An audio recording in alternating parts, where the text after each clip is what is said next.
Hi, video production students. I just wanted to drop a little note and talk to you guys for a little bit here. First, I want to thank everybody in our group that's come back and been very deliberately intentful with, sort of staying with the course.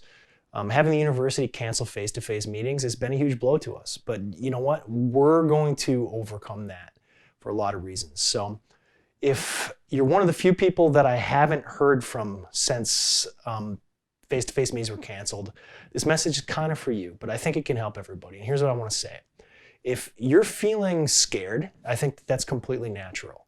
If you're feeling like you want to escape, I also think that's natural. But what I want you to do is take that possible feeling to maybe flee or avoid, and I want you to turn it around and put every bit of your being into taking this course and finishing out as strong as you can. And I want you to draw from whatever inspiration you can. This is something that I think about in my life a lot. So much of my own personal success and most people's success has to do with grit and really the ability to just not lay down when things are kind of feeling tough. I draw a lot of my inspiration from what may seem a little bit weird, but this little artifact that I saved from my grandfather. Yes, this is a glass eye.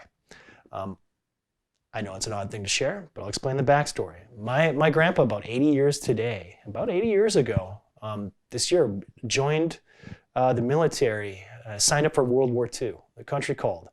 And he was sent to Germany. He fought first wave in the Battle of the Bulge, which is one of the most intense battles of World War II. In that battle, he was come upon by a German Tiger tank and strafed with a machine gun from the tank up the side of his body. One of the wounds that he sustained was losing his eye. And when he passed away, there were many things that the family had up to offer, but one of the things I always wanted was one of his eyes. It fascinated me as a kid. When he was in the hospital, I think he did something that actually relates to what we're doing. He was in a situation where he'd lost an eye, literally. He's down to one eye. But he'd acquired a pair of German binoculars, which was a neat pickup. While he was in the hospital, next to him was a British service member. And that service member had lost the opposite eye. So when my grandpa lost his right eye, this guy lost his left eye.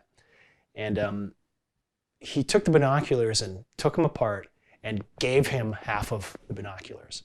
And I just think that that's a neat gesture, and it's a neat analogy to kind of what we're going through. You're given a rough scenario. You either make the best of it that you can, or you avoid it. My grandfather never avoided anything. And it's an amazing inspiration to me to think what he's gone through. All we need to do is sit in our homes. We have computers available. We have all sorts of means available to do things. But no one's taken our eye.